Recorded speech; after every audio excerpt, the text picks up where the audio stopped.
Student, बेटा आपकी revision का आज ये सेकंड वीडियो है। इसके अंदर हम पढ़ेंगे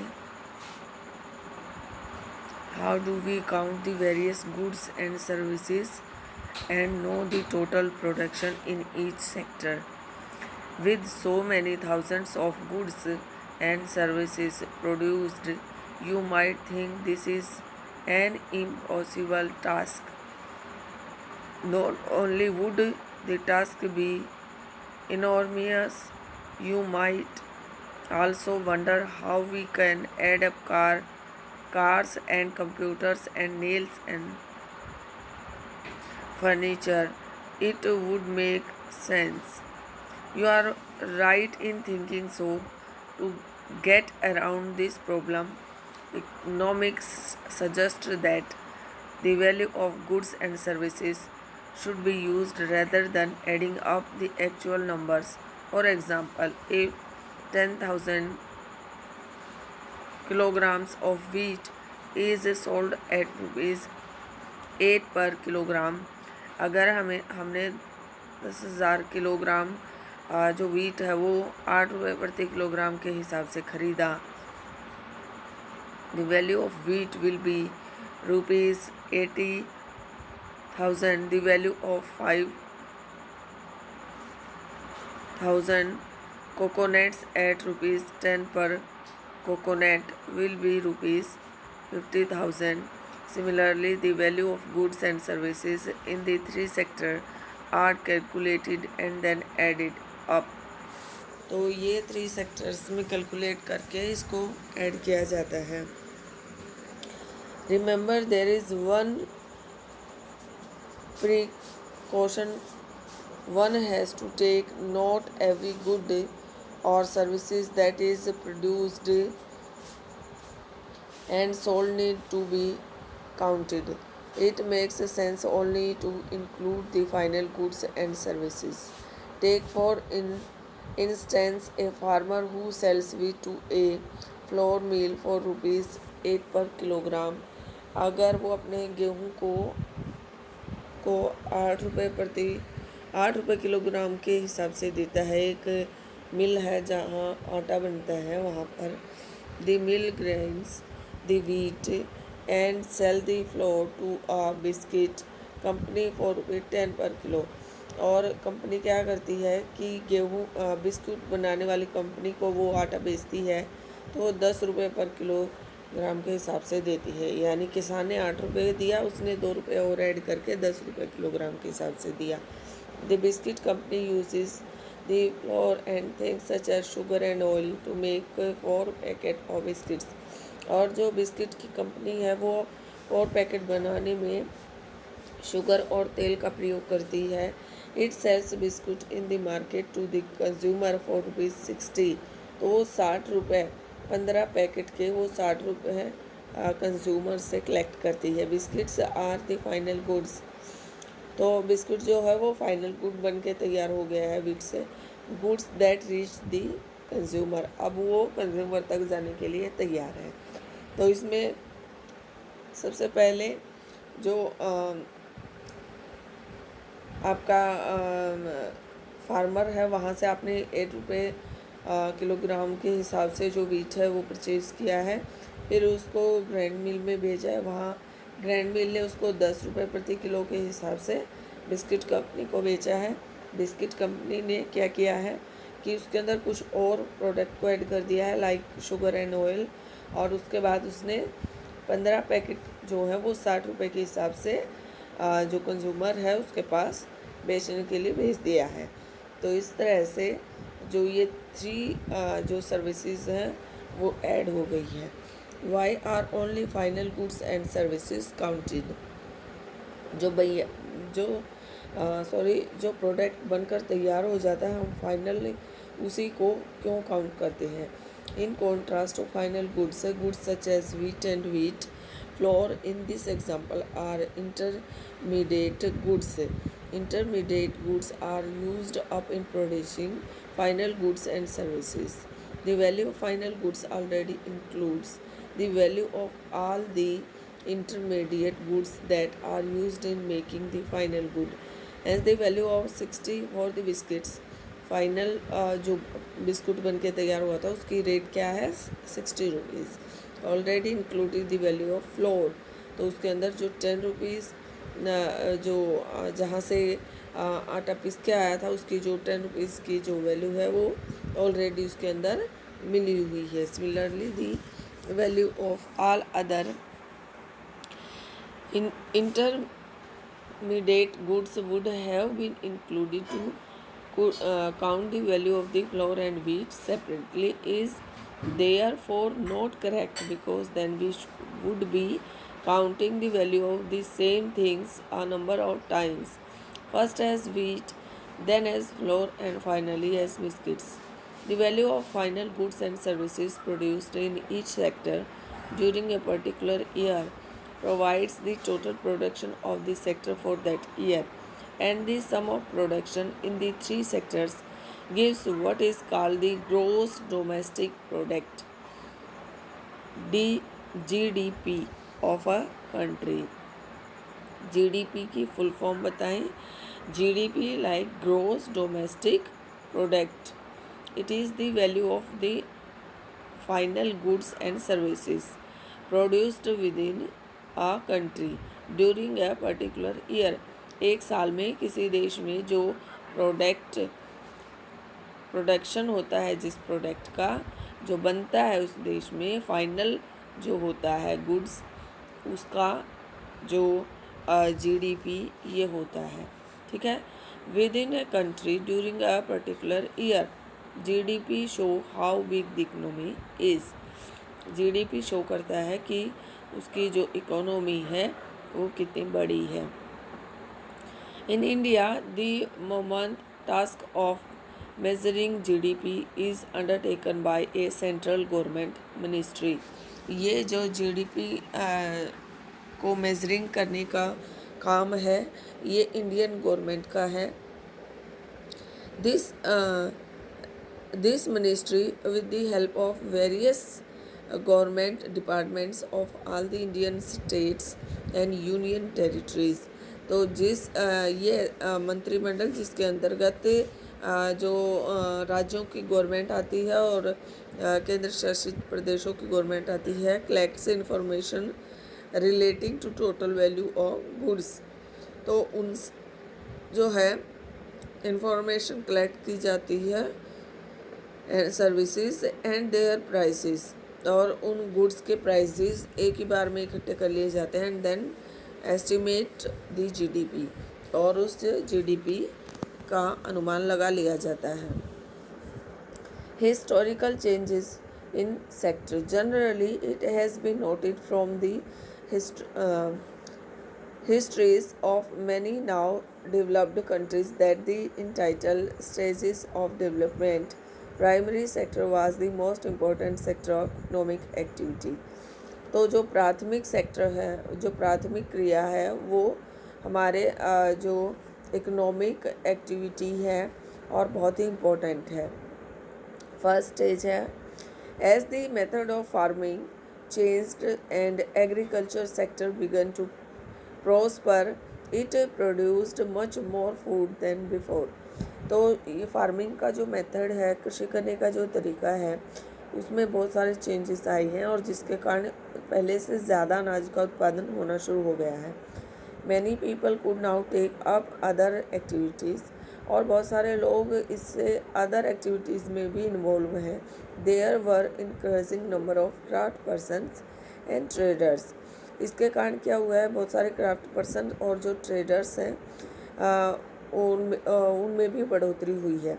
बाइंग एंड सेलिंग एक्टिविटीज़, बेचने और ख़रीदने की जो एक्टिविटी है, इंक्रीज्ड मैनी टाइम्स, बहुत समय बढ़ जाती है।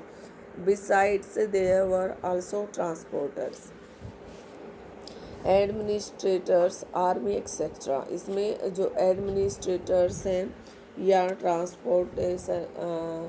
ट्रांसपोर्ट है और आर्मी एक्सेट्रा है वो बढ़ जाती है। हाउएवर एट दिस स्टेज इस स्टेज पर most of the goods products were nature products from the primary sector and most people were also employed in this sector. ये बहुत बड़ा सेक्टर है और इसमें बहुत ज़्यादा लोग जो हैं वो जुड़े हुए हैं। Over a long time, more than 100 years, 100 साल पहले, and exceptionally because new method of manufacturing were introduce, जब हमें नए बनाने के जो नए तरीके सीखे, फैक्ट्रीज कम अप, तो नई नई इंडस्ट्री जो है वो डेवलप हुई एंड स्टार्टेड एक्सपेंडिंग, और उनमें काम होना शुरू हुआ। Those people who had earlier worked on farms, जो लोग फार्म्स में काम करते थे, now began to work in factories, वो फैक्ट्रीज में काम करना शुरू कर दिया। And large number people began to use many more goods that were produced in factories at cheap rates, कम वेतन में इन फैक्ट्रियों में काम करना उन्होंने शुरू कर दिया। Secondary sector gradually become the most important in total production and employment. जो सेकेंड सेक्टर है वो भी बहुत ही इम्पोर्टेंट सेक्टर है in total production and employment. Hence, over time, a shift had taken place. This means that the importance of the sector had changed. In the past 100 years, there has been a further shift from secondary to tertiary sector. जो secondary और जो tertiary sector है, सेवा क्षेत्र है, helping sector है, has become the most important in terms of total production. Most of the working people are also employed in the service sector. This is the general pattern observed in development countries. What is the total production and employment in the three sectors in India? तो ये question बन रहा है। तो primary sector मैंने बताया था agriculture का, आपको सेकेंडरी सेक्टर बताया था आपको प्रोडक्शन का, थर्ड सेक्टर आपका जो है जो आपका प्रोडक्शन है और सर्विसेज है, जिसमें ट्रांसपोर्ट है, डॉक्टर्स हैं, इंजीनियर्स हैं, टीचर्स हैं, like that. Okay student, next is primary, secondary and tertiary sector in India. Graph first show that GDP by primary sector, secondary and tertiary sector. यहाँ पर आप GDP देख सकते हैं 1973 to 74 and 2013 to 14. Okay. Rising importance of the tertiary sector in production.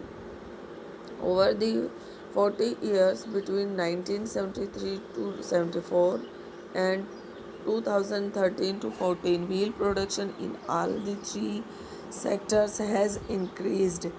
It has increased the most in the tertiary sector. As a result, in the year 2013-14, the tertiary sector has emerged as the largest producing sector in India, replacing the primary sector.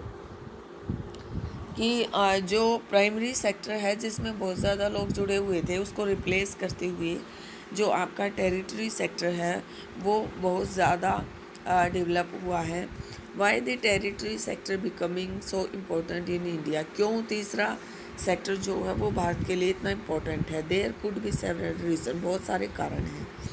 तो इसके causes मैं अभी आपको बताऊंगी। तो उसमें first step जो है वो है, in any country several services such as hospitals, educational institutions, post and telegraph services, police stations, courts, village administrative officers, municipal corporations, defense, transport, banks, insurance companies, etc. are required. तो जो first है वो किसी भी country में बहुत सारी services की ज़रूरत होती है। उसमें जो हॉस्पिटल्स हैं, हॉस्पिटल्स चलाने के लिए डॉक्टर्स, एजुकेशन इंस्टीट्यूट हैं, teachers, post and telegraph service सेवा, डाक जो डाक व्यवस्था है, टेलीफोन व्यवस्था है, पुलिस स्टेशंस हैं, कोर्ट्स हैं, विलेज एडमिनिस्ट्रेटिव ऑफिसर्स की आवश्यकता होती है, म्यूनसिपल कॉरपोरेशन नगर निगम जो कॉरपोरेशन है, डिफेंस सेना के लिए, ट्रांसपोर्ट की आवश्यकता होती है, बैंक्स मनी ट्रांसफ़र के लिए, इंश्योरेंस कंपनी अगर कोई ट्रेजेडी हो जाती है तो रिक्वायर्ड होती है, इसीलिए जो थर्ड टेरिटरी सेक्टर है वो डेवलप हुआ है फर्स्ट सेक्टर को रिप्लेस करके लार्ज लेवल पे। Okay student. Second, the development of agriculture and industry leads to the development of services. तो second, the development of agriculture, जो कृषि का विकास है और इन उद्योगों का विकास है, वो डेवलपमेंट ऑफ सर्विसेज, वहाँ पर भी जो सर्विसेज हैं वो नौकरियाँ जो हैं वो रोज़गार जो है वो मिलता है। Transport, trade, storage and the like as we have already seen. तो ट्रांसपोर्ट यानी कि एग्रीकल्चर, जो हमने कृषि में उत्पादन किया है, फल सब्जियां अनाज वगैरह, उसके लिए ट्रांसपोर्ट की आवश्यकता होती है, क्योंकि सामान को एक जगह से दूसरे स्थान पर शिफ्ट करना होता है, स्टोर करने की आवश्यकता होती है, तो वहाँ तक भी आपको प्रोडक्ट लेके जाना है तो ट्रांसपोर्ट की ज़रूरत है। व्यापार करना है तो एक जगह से दूसरी जगह जाना होगा, उसके लिए भी ट्रांसपोर्ट ज़रूरी है। As we have already seen, gather the development of the primary and secondary sector, more would be the demand for such services. Third step, as income level rise, जो income level है वो rise हुआ है, certain section of people start demanding many more services like eating out, tourism, बाहर खाने के लिए जाते हैं, विज़िट करने जाते हैं किसी मोनूमेंट्स वगैरह को, शॉपिंग करने जाते हैं शॉपिंग मॉल्स में, प्राइवेट हॉस्पिटल्स जाते हैं, प्राइवेट स्कूल्स में एडमिशन कराते हैं, professional training etcetera. You can see this change quite sharply in cities, specially in big cities. ये बहुत ही तेज़ी से चेंज हुआ है, छोटी सिटीज़ डेवलप हो गई है में चेंज हो गया है बड़ी सिटीज़ की बजाय, छोटी सिटीज़ से चेंज हो गई हैं बड़ी सिटीज़ में। Fourth, ever the past decade or so, certain new services such as those based on information and communication technology have become important and essential. The production of these services has been rising rapidly. In chapter 4 we shall see examples of these new services and the reasons for their extension. However, you must remember that not all of the service sector is growing equally well. Service sector in India employs many different kinds of people. At one end, there are a limited number of services that employ high skill and educated workers. तो बहुत सारे changes हुए हैं, अब high skill और high educated person जो हैं वो वर्कर्स का काम करते हैं। At the other and there are a very large number of workers engaged in services such as small shopkeepers. बहुत सारे जो वर्कर्स हैं वो छोटी शॉपकीपर्स पे भी काम कर रही हैं, रिपेयर पर्सनस हैं, ट्रांसपोर्ट पर्सनस हैं etcetera. These people barely manage or earn a living, and yet they perform these services because no alternative opportunities for work are available of them. Hence, only a part of this sector is growing in importance. You shall read more about in the next section. And you see the graph second share of section in GDP and share of sector in employment.